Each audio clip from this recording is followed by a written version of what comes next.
came around to say hello. One-on-one, I'm so fly. You took a nosedive. Careful when you play on my level. For you, it's so.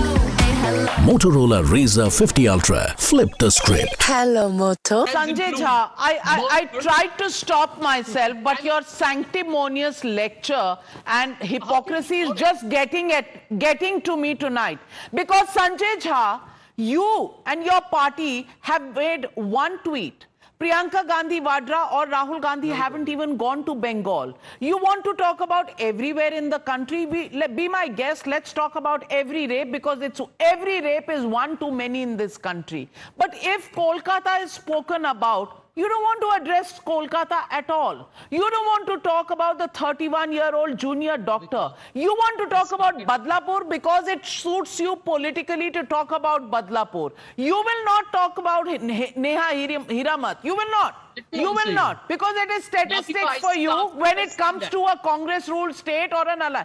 Mollywood, the Justice Hema Committee report has been kept gathering dust for 5 years by the left government in Kerala. If you're so sensitive towards women's issues, not one statement from the Congress party, not one tweet from the Congress party. Are there not women who were suffering in Kerala as well? Is this all about politics? Nobody. And I'm not sparing the BJP either here, Dr. Sanjay Jha. I am not sparing the BJP. They are seeing an opportunity of politics and going after it. Yes, they are. That is opportunistic, but don't give me sanctimonious, arguments, because you don't care either. The Congress doesn't care either. The Trinamool Congress is threatening the rest of the country. Come on, guys. Come on. Political parties putting us to shame. We can't fight for justice to a 31-year-old. The parents waiting to get answers after 19 days, and here we are scoring brownie points. Abhijeet Iyer Mitra, is this how we let down the women of our country? Well, nobody cares about the women of the country, because let's face it, all the policy prescriptions so far for ending rape have been nothing short of a farce. If you remember, when the Nirbhaya rape happened, there were a whole bunch of laws. Shutting down bars at 12 o'clock. You tell me, how does shutting down a bar at 12 o'clock prevent rape? But that was what was done. Okay. Buses and cars cannot have the sun protection lining on their windows. How does that solve rape? You know, there are and then the worst kind of answer to the increases in rape is this death penalty nonsense. 4 out of the 5 rapists in the Nirbhaya case were hanged. Did that prevent this case from happening? No. Now, what is the latest white elephant being rolled out? Death penalty within 10 days. If death penalty hasn't deterred you, how is the death penalty within 10 days going to deter you? This is the level of conversation on low level, basic level. This is the kind of conversation on women's safety that even a corporation school fail will have a better IQ and understanding of this situation. What is your fundamental problem out here? Socialization is a long-term problem which has to be solved over generations. The primary problem is one of policing. You have not done police reforms. You don't even want to do basic things like put body cams on cops. You don't want to separate investigation from enforcement.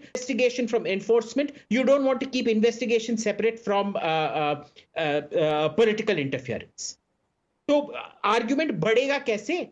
Everybody is giving their old tired thing because everybody is mixed up in this. They all want to retain political control over the police. So till then, let's not pretend that there's any solutions for this. But let's come to Bengal specifically. You remember, Navika, on this program, since we're talking about everything else, I oppose the Shaheen Bagh protests. I oppose the landlord protests, which are euphemistically called the farmer protests, so-called farmer protests.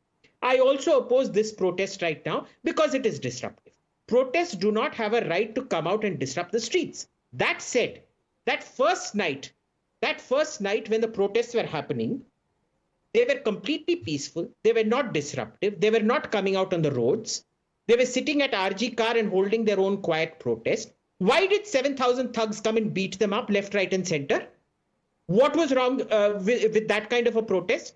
They've arrested 40 people.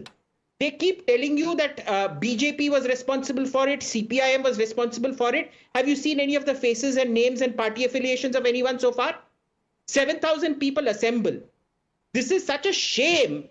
The real person, we are going on condemning the Sandeep Ghosh of RG Kar. The real people who should be sacked right now are the heads of police of Kolkata and the West Bengal police. Because clearly they don't know how to solve a rape problem. They don't even have policy solutions for rape. Clearly UPSC pass, learn by rote, single exam wonders. And then you have these same fellows, even though they're trained to do a job, learn by rote how to crowd control, wo bhi kar nahi sakte. Absolutely. And the basic sanctity of the crime scene should not be disturbed. If that is not followed and videos come out, what are we talking about? Is anybody in this country talking about fast-track courts only for abuse of women, rapes of women, and women-related crimes? No, nobody's talking about that. Why can't we have courts specialized for this? Why can't we speak about laws that make day-to-day hearing, absolutely the rule in which these cases are settled? Why don't we have laws that actually scare people off, prevent rapes from taking place? We won't do that. But what are we doing? We are doing bandhs. And in the bandhs, there is the BJP, and then there is the Mamata Banerjee government, who says, you burn anything in Kolkata and I will burn the rest of the country. Are we watching a competition between the two political parties and a silent observer status to the rest of the alliance partners of the Mamata Banerjee Sarkar?